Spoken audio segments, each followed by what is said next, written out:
Hello and welcome to another episode of In the Trenches with Gang Green. I'm your host, Bubbs. Today is Thursday, November 14th. Hopefully everybody's having a good day so far today. It is episode 426 of the In the Trenches with Gang Green podcast. I thank you, as always, for joining me.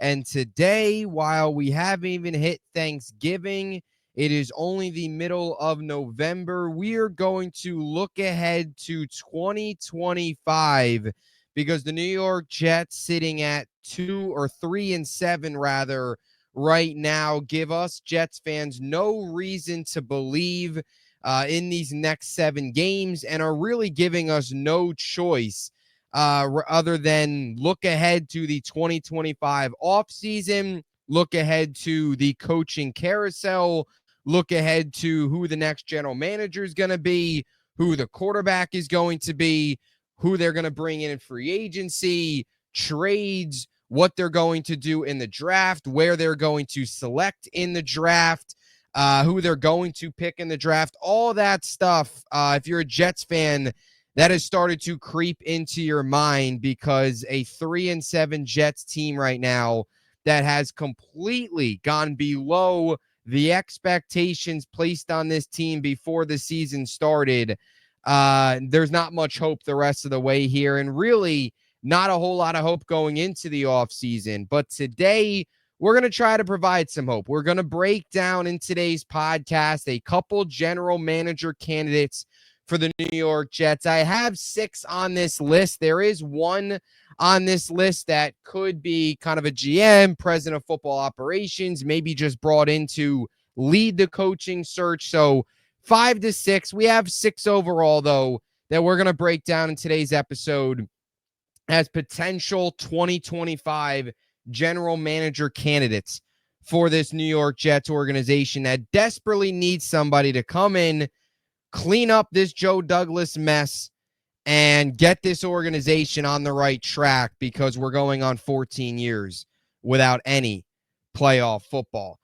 Before we begin, as always, I want to tell you about our podcast partners, starting with our friends over at BetUS, America's favorite online sportsbook. At the time of this recording, it's week 11 of the 2024 NFL season, and the New York Jets are back home to face the Indianapolis Colts. Here is the spread, money line, over, under, total, the odds for this game, courtesy of BetUS. Jets 4-point favorites at -105 on the spread, -190 money line. Colts at +4, -115 spread, +163 on the money line. And the over-under for this game is set at 44. Check it out. Plus, my viewers, use the link in the description of this video to get a 125% sign-up bonus on your first 2 deposits up to $2,000. Also, our friends over at SeatGeek, looking to get out to this week's game, looking to sell your tickets to some Colts fans for this week's game. Tickets are dropping, and if you're a first-time SeatGeek buyer, you get $20 off the amount that your ticket is. So look at the ticket, what you're going to buy, and subtract 20 from that when you use my promo code BUBBSONSPORTS. So make sure to check it out and go out to some awesome events. This isn't just football. This isn't just the Jets. You know the drill. Plays, concerts, shows, you name it. SeatGeek has it. Also, our friends over at Huga House, use my promo code BUBBS for 15% off any purchase and get yourself some awesome Huga House swag. So without further ado, now let's get into today's podcast because I'll be honest, this is a very, very depressing podcast sort of to make. While we're going to try to provide some optimism into some names to look for here, this is a very disappointing podcast, a podcast that I don't think any of us Jet fans expected to be making. Any of us Jets fans, for those of you watching, expected to be tuning into on a Thursday in November before we have even cut into the Thanksgiving turkey, before Thanksgiving football has even kicked off. We're already talking about 2025, but that's where we're at right now as Jets fans sitting here at 3-7, coming off of a brutal loss to the Arizona Cardinals. And before I begin, I want to get to some comments here from Aaron Rodgers yesterday that can potentially make this whole general manager, whole head coach situation a little bit more interesting, a little bit more complicated, and really make the whole offseason as a whole a little bit more interesting and a little bit more questions depending on what Rodgers ultimately decides to do. So here was Rodgers yesterday talking about his future and his want to play beyond just this season, despite what has been a terrible 10 games in to a healthy Aaron Rodgers season. You've talked about wanting to play beyond this year. Yeah. Has the way this season gone for you or as a team changed that thought at all? Not really. Not for the negative, no, not really. How do you still want to play in 2025? I think so, yeah. That last part there. Do you still want to play beyond this season? I think so, yeah. So the big Rodgers thing, that'll, of course, be a big hot topic for coaches, for general managers. Is a general manager going to want to come here if Rodgers is here for 1 year? Are they going to want to come here without Rodgers? Are there general managers that would favor coming here with Rodgers and maybe getting an opportunity to draft a rookie, sit behind Rodgers for a year, and then 2026, you have that rookie start and you kind of lay your foundation from there. Same thing from a head coaching perspective as well. Would a head coach want to come in here and right away work with a rookie? Or are they okay coming in here, working with Rodgers for a year, letting a rookie sit behind him, and then going beyond Rodgers in 2026? All questions that have to be asked. Also, how is the Jets ownership going to handle this?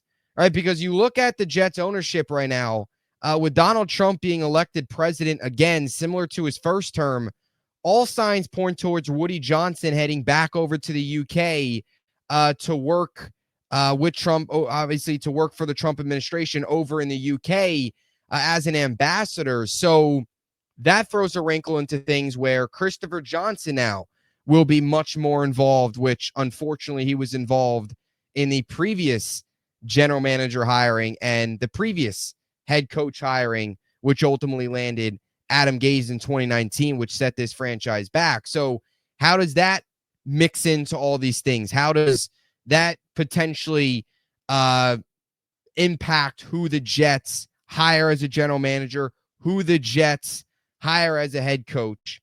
That'll all be something interesting to see, where you could potentially have an ownership change as well this year between Woody going back to Christopher, similar to when Trump was first elected back in 2016. So something to look for there as well. Just a whole lot of questions entering this offseason and not many answers. So my goal today on this episode, I know we're already 8 minutes in, but let's get into the meat and potatoes here, not waste any more time, is to break down try to be optimistic, break down maybe some guys that could be the answer for this New York Jets organization. We all know Joe Douglas, 30-63, contract up at the end of the year.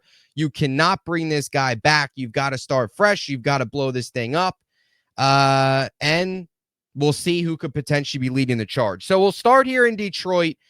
This is probably one of the top targets. He will be a very hot name. Two guys out of Detroit, Ben Johnson, Ray Agnu.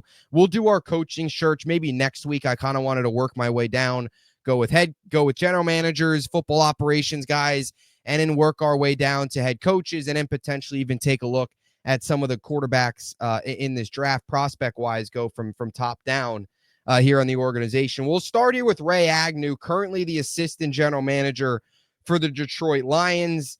He's been around now for a little while. Was with the Rams from 2017 to 2020. He was the director of pro personnel. He has now been the Lions assistant general manager since 2021, was brought in with Dan Campbell, was brought in under Brad Holmes. And Ray Agnu, I think that's what makes him such a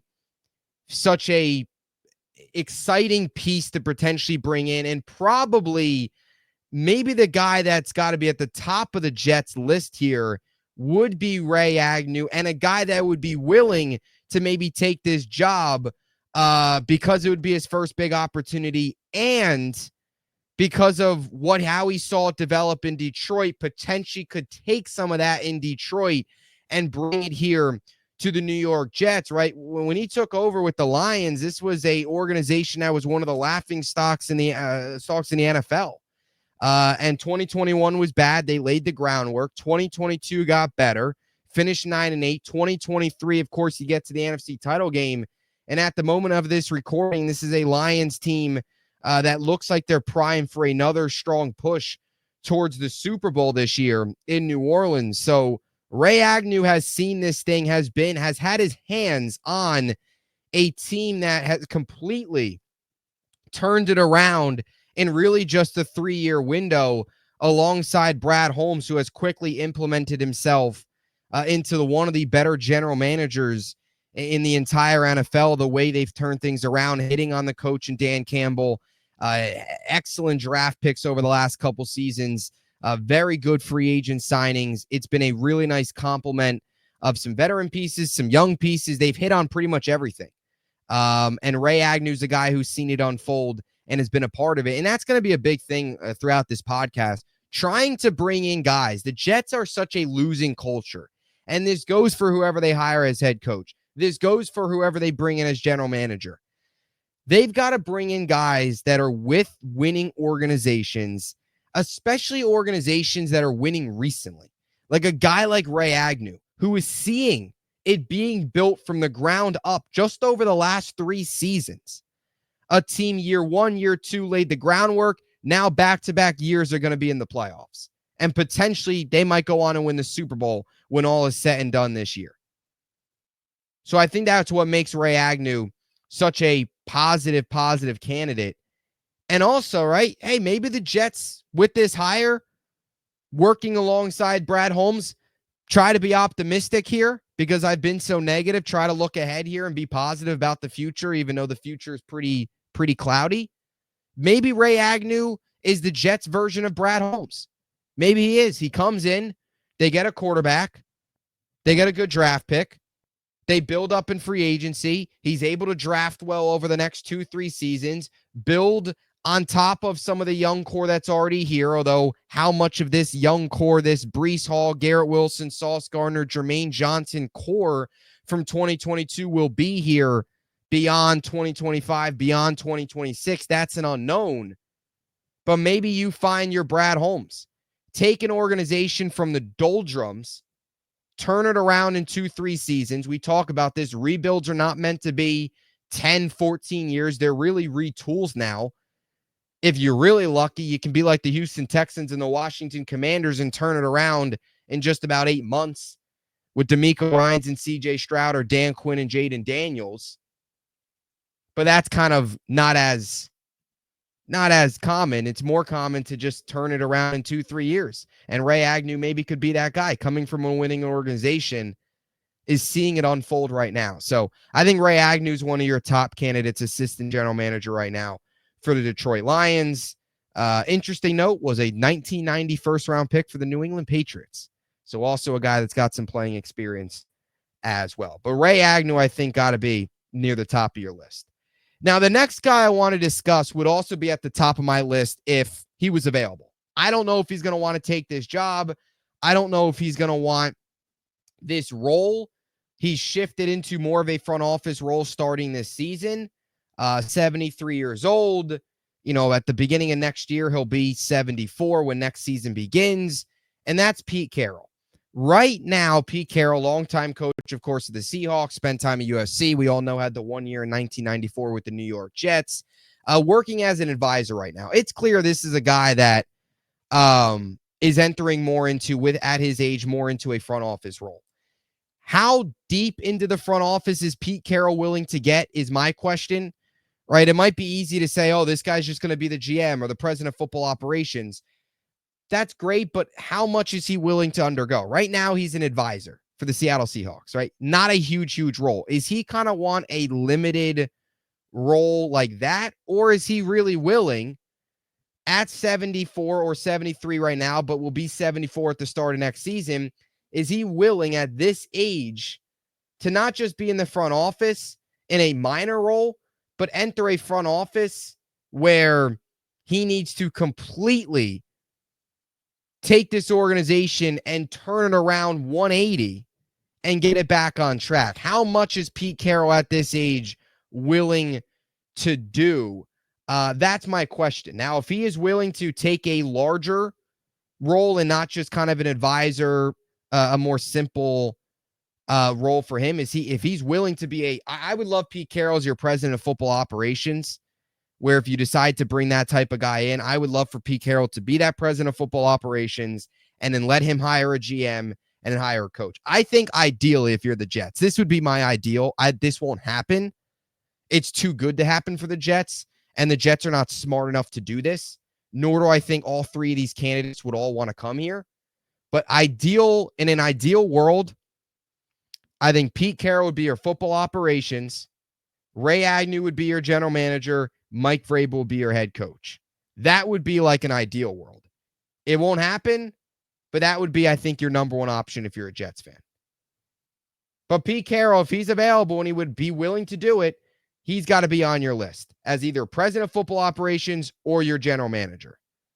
We all know the success he had in Seattle, Super Bowl champion.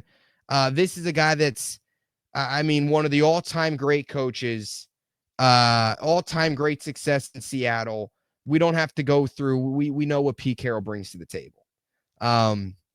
The age is a factor. Again, what is he willing to do? He's been in Seattle now for so long. Is he willing to go across the country at this point in his career and start fresh with the Jets? Those are all questions that hopefully we'll eventually get answers on. But if he's available and he's willing to do it, you've got to give him an interview. And I think he'd probably turn into really probably the top candidate just because of the experience. During his time as a coach, he was also the vice president of football operations for the Seahawks during his years as a coach from 2010 to 2023. So played both of those roles. Pete Carroll's got to be on the top of your list. But the big question is if he'd want to do that, and ultimately if the Jets would be willing to bring in a name like that, because we know the Jets get cheap with this stuff. All things that you would have to put into consideration.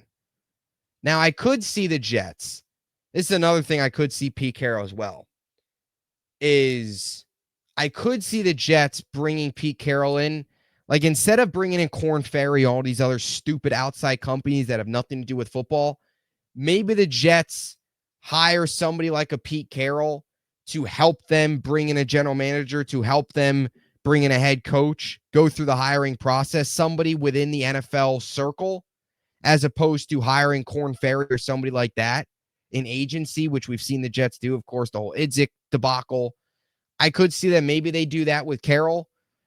They hire him to help them find a coach, find a GM. So we'll see. But Pete Carroll's got to be on your list, I think, as well. So those two down, 4 to go. My next general manager here, candidate, Mike Borgonzi, currently the assistant general manager here for the Kansas City Chiefs. I talk about winning organizations. I talk about bringing in guys that are around teams that know how to win, that have built winning cultures. Out of this entire list, Mike Borgonzi is right up there with the best of them in terms of being within a winning organization. Ray Agnu, Pete Carroll, Mike Borgonzi, all three guys. Borgonzi's been with the Chiefs since 2009. So he's been with them now for well over a decade. It's crazy to think when Mike Borgonzi started with the Chiefs, Rex Ryan was in his first year with the New York Jets. Crazy to kind of think about that. Really is. Now, his roles have changed over the years with the Chiefs. Most recently took over the general or assistant general manager job in 2021. Since that point, we all know Chiefs have won back-to-back Super Bowls. And in Borgonzi's time from taking over in 2009, made the playoffs in 2010, made the playoffs in 2013, and since 2015, they made the playoffs every single year, including 3 Super Bowl titles, of course, in the last 5.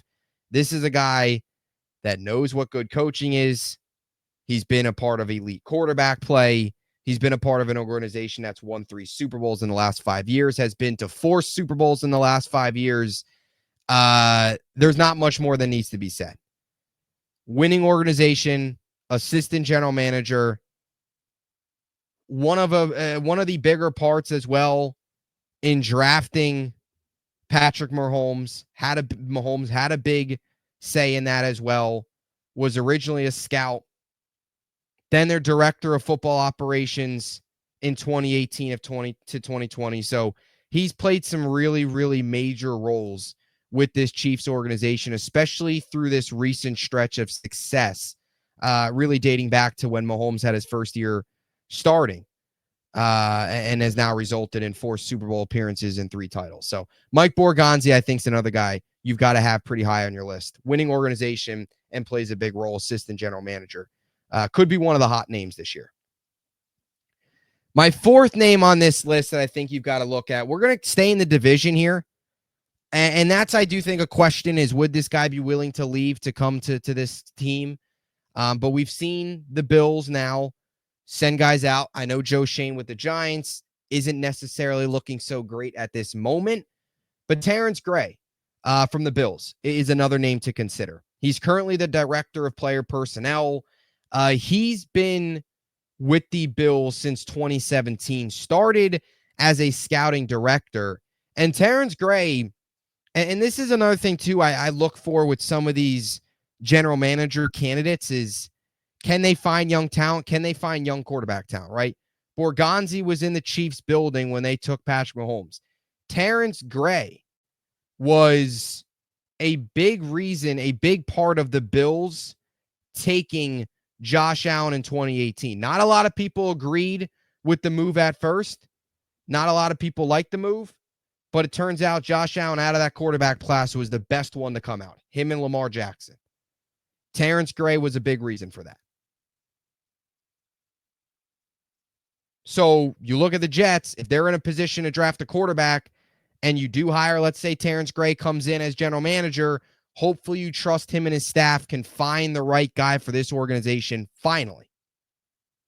So definitely a name to look for. As I said, started with the Bills in 2017, was named their assistant director of player personnel in 2020, and then was named the director of player personnel in 2022 after Joe Shane, who previously held that spot, left for the New York Giants. So Bills have had some guys now leave for the Giants, right? Joe Shane, Brian Dable. Who knows if Dable gets canned? Maybe he's a name to look for the New York Jets. But Terence Gray is a guy I look at, right? You just saw Joe Shane get a job a couple years ago. He's another guy I look at. Brandon Beane has some interesting names under, on his staff under him that I think the Jets could look into. Terence Gray being one of them. And as I said, right, Ray Agnu, Pete Carroll. Well, Pete Carroll's in a world of his own. He's in like a tier of his own. He's just elite. He's in a tier of his own. He's just like elite football mind. But then your other tier, like Ray Agnew, winning organization. Mike Borgonzi, winning organization. Terence Gray, winning organization. Especially Terence Gray too has, and Ray Agnew. I know when you look at the Bills and the Lions, historically they aren't. But recently, Terence Gray took over in 2017, joined the team, right? 2017, that was kind of just the end of, that was actually the year they ended their drought. That was kind of the end of what was that 18-year playoff drought. Ray Agnew, 2021, was the start of the end of a miserable stretch of Lions football. And then, of course, Borgonzi with the Chiefs since 2009, make the playoffs pretty much every year, 3 Super Bowls. Now, there is one part of Terence Gray. Would he leave for division rival? How much would that have in this? I don't think it'll have a ton. If he has a chance to go get a GM job and turn an organization around, especially like the Jets, I don't see why he wouldn't take it, wouldn't take the opportunity. But he's another name, 4th name on this list. Now, again, a lot of these guys, to me, I think will ultimately depend on where the Jets pick in the draft. Like if the Jets have the 12th or 13th pick and they don't have a chance at the elite quarterbacks and they're bringing Rodgers back for a year, they all of a sudden become very, very unappealing. Because then you're going to basically go Rodgers for an all-in window, all-in 1-year window. When it didn't work out this year, hope that it was just the coaching problems. Maybe not draft a quarterback. And then if you go then in 2026, let's say you're 9-8, not good enough, then you're going to be in a really bad spot. So the way these next 7 games play out do have a very big factor in who would even want to come here. Now, final 2 names I want to talk about. First is John Dorsey. This is a guy that's an intriguing name to look into just because of his past experience. He's got past experience as a general manager. And I think that's one of the biggest aspects that we do need to put into consideration here. As we talk about head coaches, not many people want a first-time head coach. Even though Aaron Glenn, former Jet, really good Jet, does maybe ring a bell and maybe gets you excited a little bit. No more hot coordinators. Ben Johnson, as much as he's in a young, new offensive mind, do you want him leading a rebuild? With the culture problems the Jets have, they need coaches that are already well respected throughout the NFL. They need guys that are culture guys that have past experience. And that's why Vrabel's a top through us, right? You look at Gruden, although I know he's with Barstool Sports now, whatever. We'll see whatever the heck happens with Gruden. He's also suing the NFL. That's kind of complicated. But even other coaches that have past experience, whether it be good past experience or bad past experience, if they've got experience, that's a big, big factor in this. John Dorsey has got a lot of experience and some good experience. Right now, he's currently in the Lions organization as a senior personnel executive. Now, Dorsey has had 2 general manager positions with the Chiefs and the Browns. With the Chiefs, obviously a lot more successful. From 2013 to 2017, he went 43-21 as a general manager. That's a .671 winning percentage. 3 of the 4 years he made the playoffs, went 1-3 in those 4 years. Now, you look at his time with the Browns, a little bit more complicated. 2017 to 2019. That does not tell you the whole story, though, because Dorsey was hired in December of 2017, midway through the Browns' 0-16 season. So he was not necessarily the constructor of that team, came in late and had to kind of turn it around, and he started to. When you look at his record with the Browns, including 2017, it's 13-34-1. That's not good. It's a .270 winning percentage. Now, when you look at it outside of 2017, which really we should, instead just look at it 2018 and 2019, because those were his only 2 seasons there, his full seasons that he was actually able to have an off season and stuff. In those 2 seasons, he went 13-18-1. And that is a .406 winning percentage. So still not great, but again, for an organization that was at its lowest point there, for him to just kind of get thrown into the fire, it could have been a lot worse. Drafted Baker Mayfield, we all know, didn't quite pan out. They did make the playoffs in 2020. And they've had they made the playoffs last year. They've had some moments, twice really over the last, 4 years. This year's been bad. He's no longer there, but has some experience there as well. Overall, has been a general manager from 2013 to 2017 and then 2017, 2018. So a lot of experience. One of the more experienced guys on this list.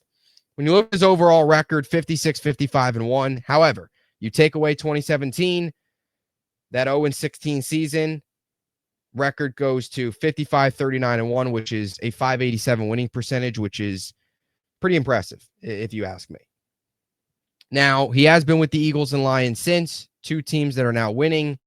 Again, help the Browns get back on track a little bit, but there are still some concerns there with John Dorsey. There is maybe some concerns.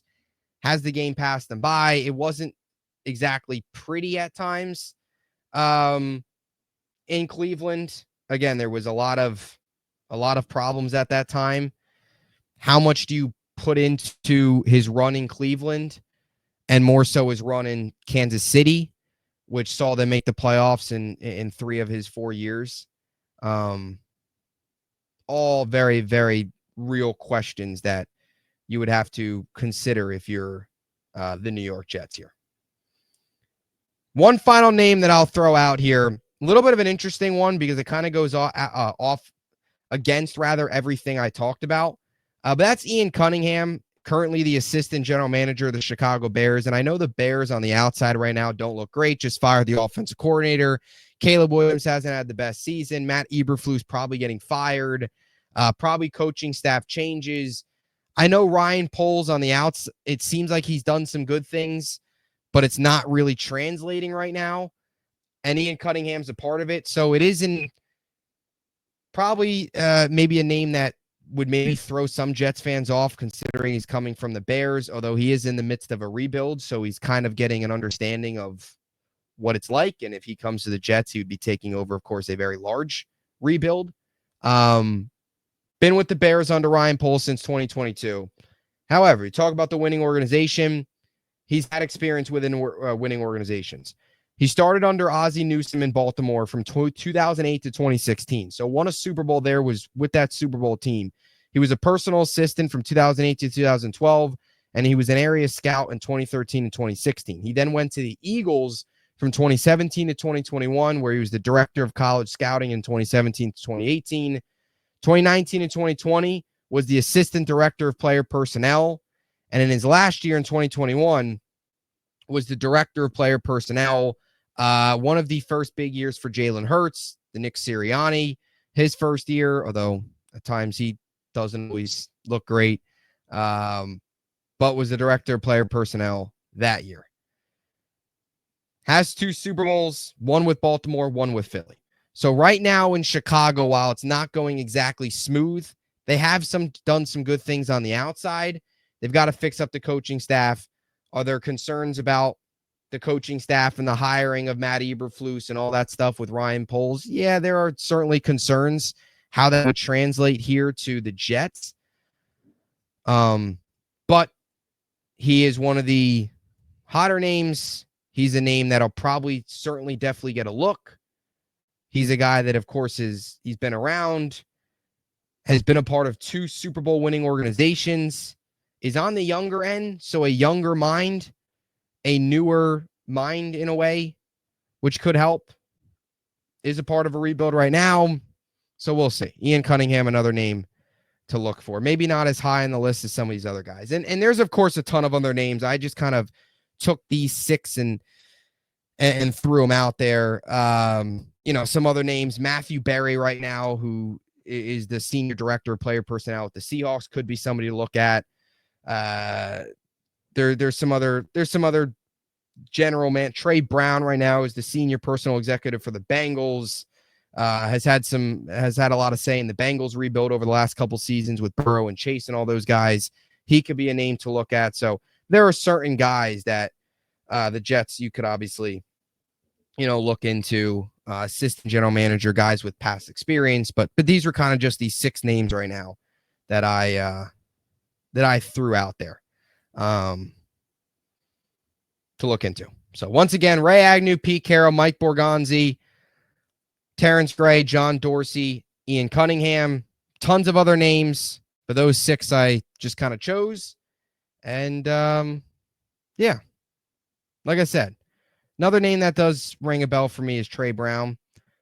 Just with the fact that he's coming from an organization that's winning. I know the Bengals haven't had a ton of success this year, but been to the Super Bowl during his time there. Like, the Jets need somebody that's got winning in their background. They can't go after some of these first-time guys with no real experience. They got to go after a guy that's got some winning in his background, been around a winning organization, kind of knows the foundation and what it takes, and hopefully implement some of that here. So we'll see. At the end of the day, it's a crapshoot. As I always say, all of these guys, well, it's a little bit different with head coaching hires, I guess. I shouldn't say that because it's not like any of these guys are looking for a job right now. They're all employed. I guess it's more so with coaching hires. Like if you go after a Vrabel or whatever, you go after some of these coaches that don't have jobs right now. It's a crapshoot because, as we always say, if you don't, you're obviously, if you're available, there's obviously something wrong. You're not perfect. If you were so good, you wouldn't be available. So there is that part of it as well. Anybody who's available, obviously there's a reason why they're not. And there maybe is a reason why some of these guys maybe haven't gotten picked up yet as general managers. A couple of these guys have interviewed. So we'll see. But let me know what you think in the comments section down below on some of these general manager candidates for the New York Jets, as we'll be back here in 2025 talking GM, talking head coach, who the heck the quarterback's going to be. Are they going to be bad enough to draft a quarterback? Because that does make it a whole lot more appealing if you're looking for a general manager and a head coach and you have a top 5 pick. as opposed to general manager, head coach Rodgers coming back, no top 10 pick. That's ugly. So lots to digest here over the next 2 months. And once the season's over, we'll really get a better idea. But this is kind of your way too early look at it. It's November. The Jets stink, and we got to start looking to the future. So that'll do it. Appreciate you all. As always, make sure to please like and subscribe for those tuning in on YouTube. And until next time, JETS, Jets, Jets, Jets.